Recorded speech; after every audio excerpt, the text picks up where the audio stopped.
नमस्कार साथियों। जैसे कि आप लोगों की बहुत सी डिमांड थी कि class 11th UP board snapshot chapter number 3 Ranga's marriage, इसके शॉर्ट और लॉन्ग क्वेश्चन आपको बहुत जल्द देखने को इस वीडियो में मिलेंगे। ज़्यादा से ज़्यादा 2 या 3 मिनट का वीडियो होगा। तो देखिए, शॉर्ट क्वेश्चन आंसर सबसे पहले आपको पहला क्वेश्चन दिया है, what does the narrator say about Hosahalli, यानी कि जो लेखक है वह होशाली के विषय में क्या कहता है। तो आप आंसर लिखेंगे, Hosahalli village is the scene of action, यानी कि जो होशाली गांव है वह कार्रवाई का दृश्य है। There is no mention of it, इसका कोई भी उल्लेख नहीं है। इन जियोग्राफी, यानी कि भूगोल की बुक्स माने किताबों में, रिटन बाय द साहेब, यानी जिन्हें साहेबों के द्वारा लिखा गया है, इन इंग्लैंड, यानी कि इंग्लैंड में, और इंडियन राइटर्स या फिर भारतीय लेखकों के द्वारा। No cartographer has put it in on the map, और जो मैप बनाने वाले हैं उन्होंने भी इसे मानचित्र में कुछ नहीं दिखाया है। द नरेटर हाईलाइट्स, यानी कि जो कथाकार है वह प्रकाश डालता है, इट्स इम्पोर्टेंस, इसके महत्व पर, वाई कंपेयरिंग, यानी तुलना करके, it to be feeling of the करिगा दावू, यानी कि करिगा दावू के भरे हुए अ फेस्टिवल मील, यानी कि उत्सव या त्यौहार के भोजन से। आप चाहें तो इसका स्क्रीनशॉट ले सकते हैं, हिंदी इंग्लिश दोनों में है। अगला क्वेश्चन है, what are the two special produce of होशाली एंड इन व्हाट रेस्पेक्ट, यानी कि इसमें कहा गया है कि होशाली के दो विषय उत्पादन क्या हैं और किस संदर्भ में हैं। रेस्पेक्ट का मतलब यहाँ सम्मान नहीं है। First at all is the raw mango, सबसे पहले इसका पहला उत्पादन है कच्चा आम। The sourness of its bites, यानी कि काटने पर इसकी खट्टाई। Is sure to get straight, सीधी पहुंचती है, टू द ब्रह्मरंध्र तक। जैसे कि एग्जाम्पल दिया है, soft part in child's head, यानी कि अर्थात बच्चे के जो सिर का सबसे नर्म भाग होता है। Where skull bones join later, जहाँ खोपड़ी की हड्डियां बाद में जुड़ती हैं। एक आपका यह प्रोडक्शन हो गया। दूसरा उसमें पूछा है, दूसरा है सेकंड, यानी कि दूसरी स्पेशलिटी, यानी कि विशेषता, is creeper growing in the water of the village pond, यानी कि दूसरी गांव के तालाब के पानी में उगने वाली लता हैं। Its flower are a feast to behold, यानी कि इसके फूल देखने में एक दावत हैं।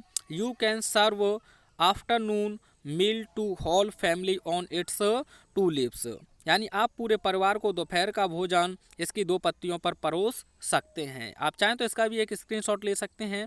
उसके बाद देखते हैं तीसरा क्वेश्चन। तीसरा क्वेश्चन है, how did the old lady satisfy her self about रंगा, यानी कि रंगा से बूढ़ी महिला कैसे संतुष्ट हुई। तो आप लिखेंगे, an old lady who watch near him, यानी कि एक बूढ़ी महिला जो उसके पास थी, ran her hand over his chest, यानी कि उसने अपना हाथ रंगा की छाती पर घुमाया। लुक्ड इनटू हिज आइज, उसकी आंखों में देखा, एंड सैड, और कहा, क्या कहा फ्रेंड्स, जनेवरा इज स्टिल देयर, कि जो जनेऊ है वह अभी अपने स्थान पर ही है।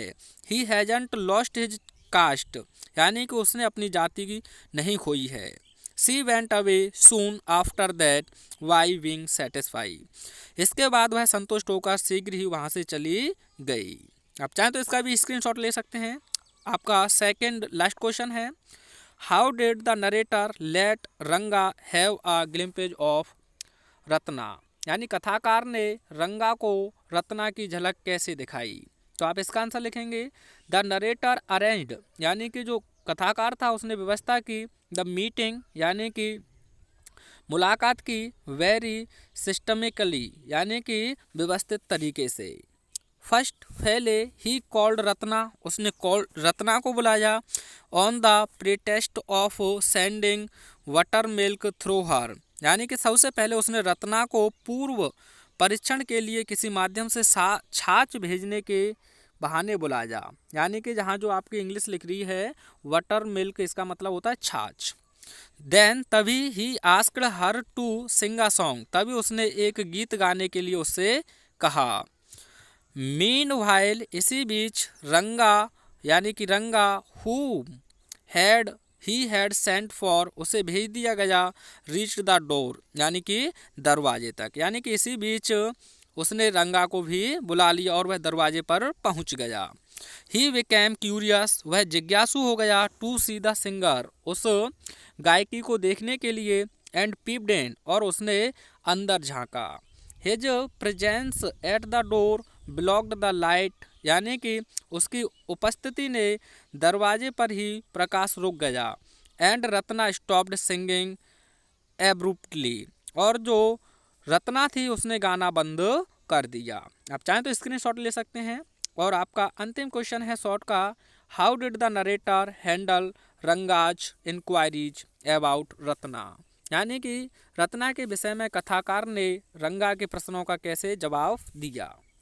तो आप आंसर लिखेंगे, रंगा आस्क्ड द नरेटर क्यूरियसली, यानी कि जो रंगा थी उसने उत्सुकता पूर्वक कथाकार से पूछा, हु वॉज द गर्ल, वह लड़की कौन है, दैट वॉज सिंगिंग, जो गाना गा रही है। वो वैसे हिंदी में आपको है लगाए, लेकिन जो पास्ट वो सॉरी इनडायरेक्ट में, इसलिए पास्ट कंटिन्यूअस में रखा गया है। The narrator wanted to know the mind of Ranga whether he was serious about the girl, यानी कि लेखक रंगा के मस्तिष्क को जानना चाहता था कि क्या वह लड़की के प्रति गंभीर है। यहाँ वांटर ना रखें आप फ्रेंड्स, वांटेड रखेंगे तो ज़्यादा बेहतर रहेगा। वांटेड डी लगा देना आर की जगह पर। और आगे आप लिखेंगे, सो इसीलिए he hold a lie that she was married a year ago, यानी कि इसीलिए उसने झूठ बोला कि वह लड़की का विवाह 1 वर्ष पूर्व हो गया था। On hearing this Ranga's face changed colour, यानी कि यह सुनकर रंगा के जो चेहरे का रंग था वो बदल गया। द नरेटर वॉज कन्विंस्ड, और जो कथाकार था वह आश्वस्त हो गया, दैट रंगा was genuinely interested in the girl, कि जो रंगा है वह वास्तव में उस लड़की में रुचि रखता था। तो आप चाहें तो इस प्रकार से एक स्क्रीनशॉट ले सकते हैं। लॉन्ग क्वेश्चंस मैं आपको कराऊंगा नहीं, आप चाहें तो इसका हिंदी और इंग्लिश में स्क्रीनशॉट ले सकते हैं वीडियो को पॉज करके। और फ्रेंड्स, वीडियो पसंद आया हो तो ज़्यादा से ज़्यादा शेयर करें और अपना एक बहुमूल्य कमेंट हमें अवश्य दें। मिलते हैं नेक्स्ट वीडियो में। Till take care, have fun, thanks for watching.